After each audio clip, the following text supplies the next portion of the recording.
This is Joanna Doven with What's the 412. We're here today to fill you in on what's going on in your city. Each show we cover Pittsburgh's top city news, connect you with our most influential leaders, and highlight one of Pittsburgh's 90 neighborhoods. Today, we'll be talking about efforts to keep Pittsburgh one of America's safest cities.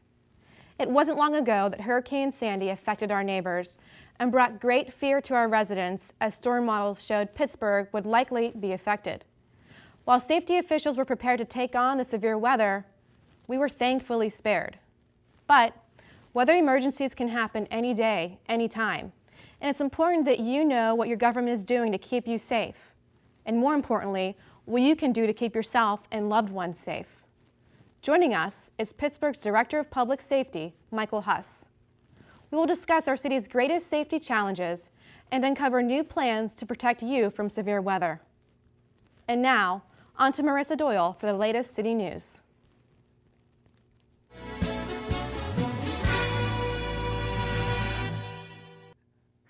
Thanks, Joanna. Pittsburgh made national news once again recently when the prestigious Brookings Institution named it one of only 3 U.S. cities that have fully recovered from the economic recession. Based on high employment levels and gross domestic product, Knoxville, Tennessee, Dallas, Texas, and Pittsburgh received this distinction. Recently, Mayor Ravenstahl joined the Pittsburgh Design Center and the city's Urban Redevelopment Authority to launch the new Neighborhood Renaissance Fund and to present a dozen local community groups with $275,000 in first-round grants. The new Neighborhood Renaissance Fund provides organizations with the resources needed to carry out and create economic development vision plans for their community, helping to ensure their future growth and success. To learn more about this new opportunity, visit designcenterpgh.org.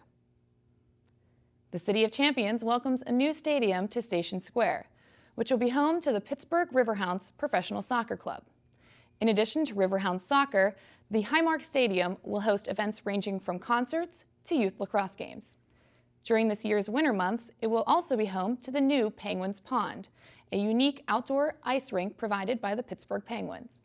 For more information on Pittsburgh's newest stadium, visit highmarkstadium.com. Now back to you, Joanna.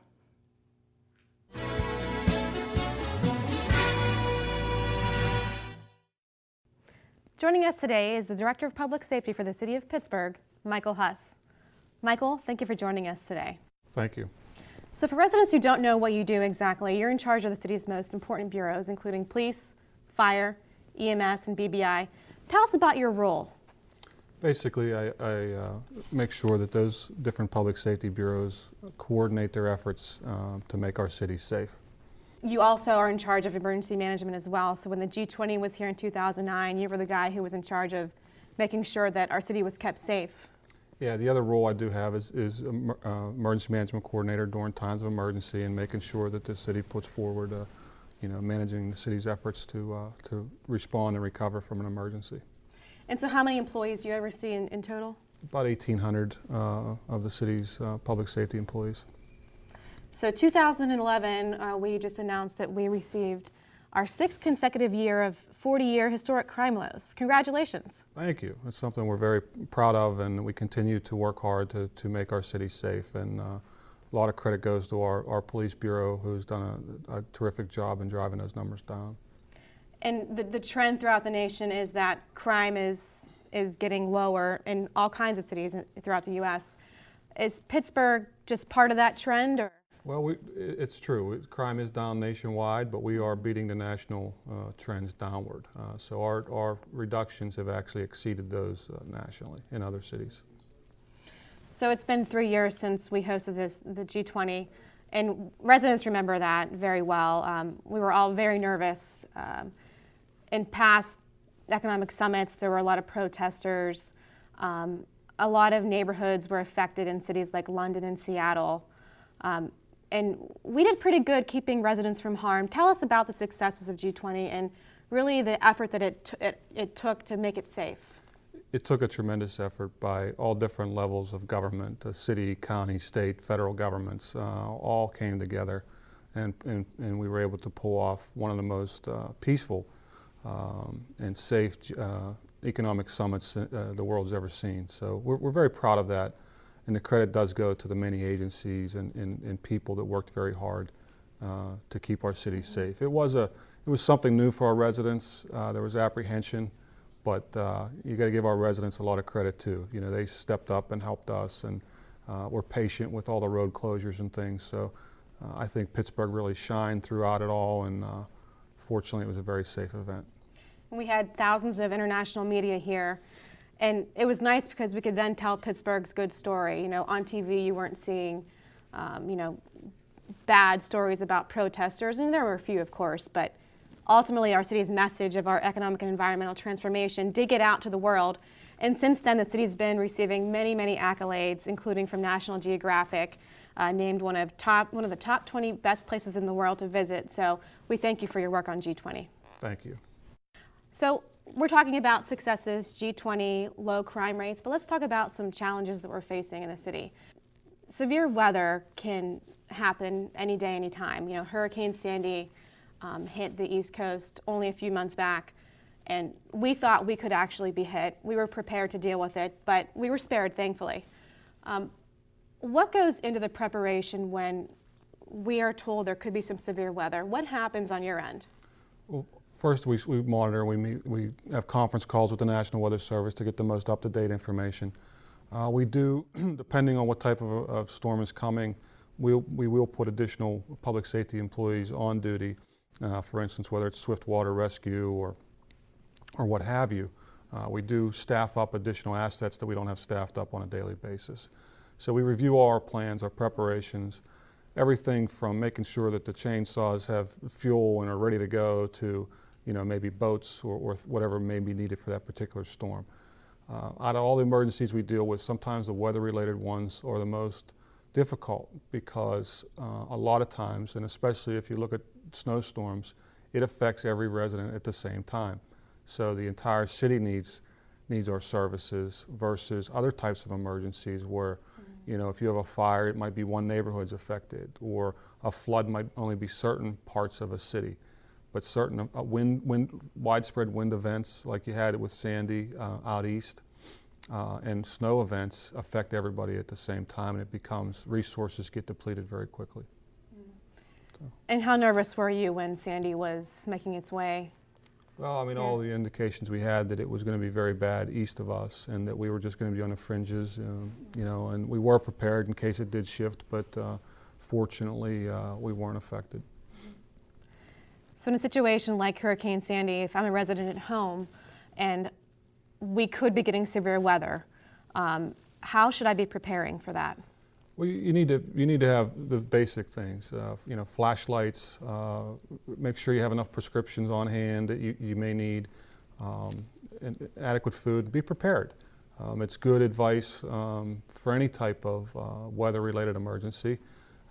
In events like that, you got to use extreme caution with down power lines.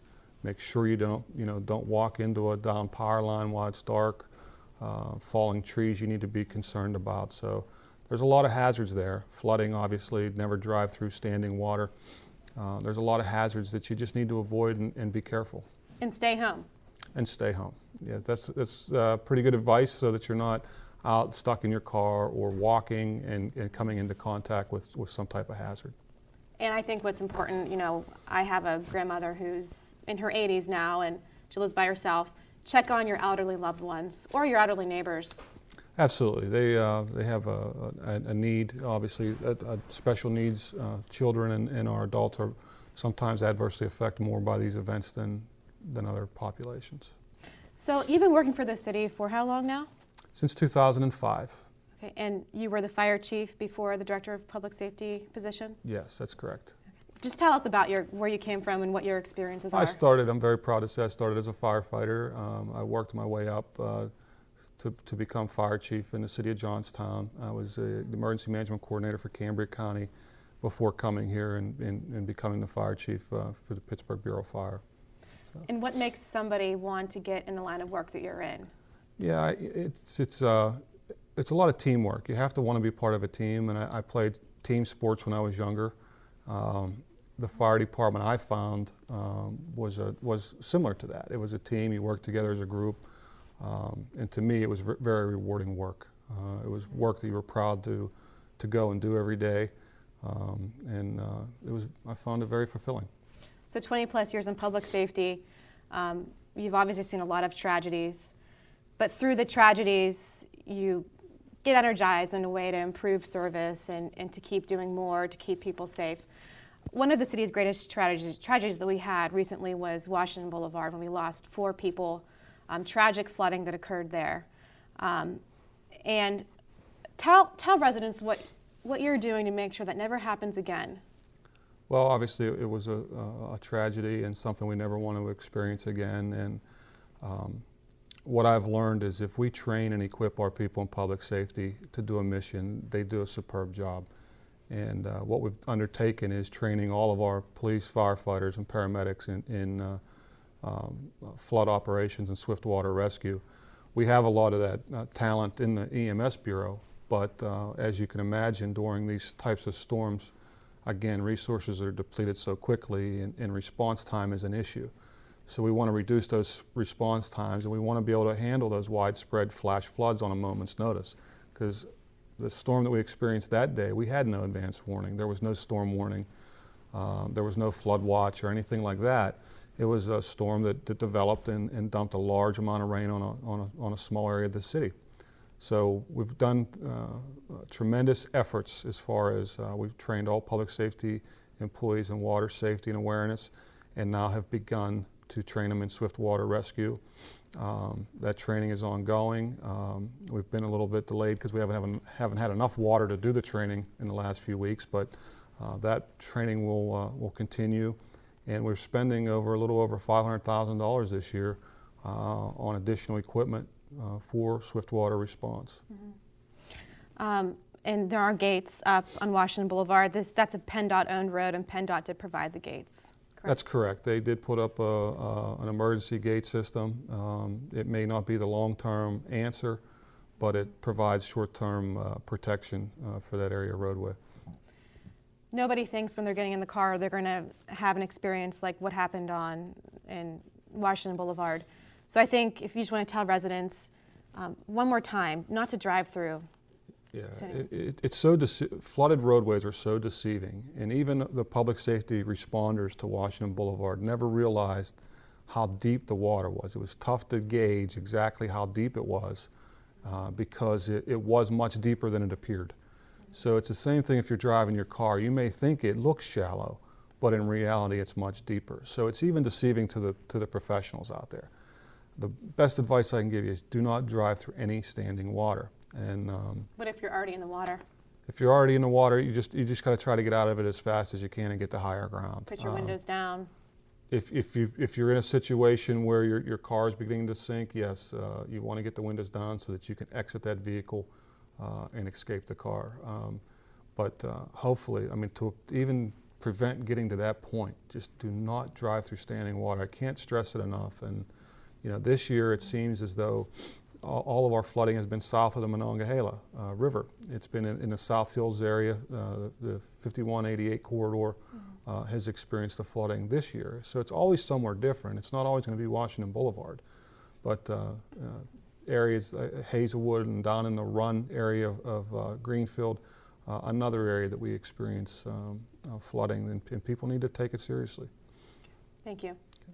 Let's talk about crime lastly, and we touched on that earlier. There's been a big effort from Mayor Ravenstahl to get the community more involved in reporting crimes and having an impact on their neighborhood to really bring the crime rate lower.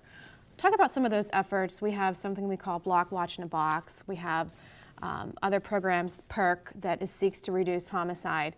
How important is it that the community gets involved with their neighborhood and keeping it safe? It's a very good point. And we could have a police officer on every corner, but without the help of the community, we're not going to be effective. We need them as our partner to not only report crime, but to come forward when a crime occurs and provide us information, to be vigilant and keep a lookout. I think if people are more involved in their community, it's proven that those communities are safer. In those areas where residents are concerned and look out for one another and look out for their community, we tend to have lower crime rates.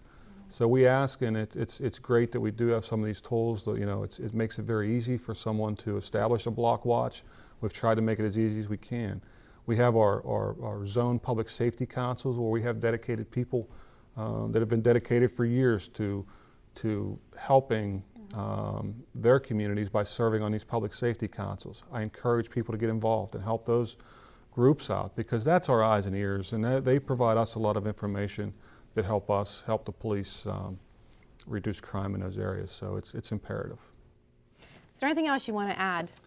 No, I just want to thank all the public safety employees. I think day in and day out I have a great advantage because I get to watch them perform magnificent work. And sometimes we do have tragedies, but there's a lot of days where they really make a difference, and that's what drives me to know that they're out there saving lives. So thank you to all of them. And thank you for your dedication to the city, and thank you for joining us today.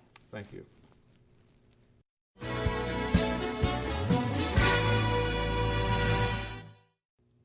Now it's time for our Renaissance Roundup segment. As we all know, Pittsburgh is a city of neighborhoods. So each show, we will highlight one of our city's 90 neighborhoods and demonstrate how Pittsburgh's third Renaissance is making their way to these communities. Today, we are featuring East Liberty.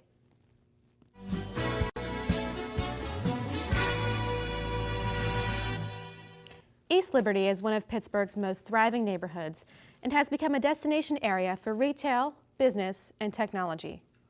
World-renowned universities and a growing high-tech industry have spurred impressive developments, like Target and Bakery Square, which helped revitalize the neighborhood by creating jobs, bringing in new residents, spurring a greater sense of community pride. These great successes have led to even more opportunity in the growing neighborhood. Earlier this year, the city received a $2 million grant from the U.S. Economic Development Administration for the construction of public infrastructure at the new Bakery Square 2.0 development. Bakery Square 2.0, at the site of the former Reisenstein School, will provide much-needed office space for our city's growing high-tech and innovation economy. Just this month, the mayor celebrated the preservation of one of our city's treasured historical landmarks at the grand opening of the Mansions on Fifth Hotel. Thanks to a list of stakeholders and funders, including more than $2.5 million in loans from the city's URA, the century-old McCook Mansion in East Liberty has been transformed into Pittsburgh's first luxury boutique hotel. After being restored to its original beauty and offering traditional hotel services as well as an exquisite art gallery, original wine cellar, and more, the Mansions on Fifth Hotel provides more than 30 new jobs for residents and commits to local purchasing by partnering with local vendors. Another great project underway is the city's new East Liberty Transit Center. Thanks to a $15 million grant from the U.S. Department of Transportation, the new multimodal transit center will serve nearly 1,000 bus arrivals and departures, integrate the bike and pedestrian community, and connect more residents to neighboring communities. East Liberty's revitalization story is one that parallels the very theme of Pittsburgh's third Renaissance: job creation, neighborhood investment, and economic development. As East Liberty continues to grow and thrive, its revitalization is spilling into nearby neighborhoods like Larimer and Garfield, which will see even more investment in the coming year. This has been What's the 412? Be sure to check in next time to hear top stories about what's happening in your city.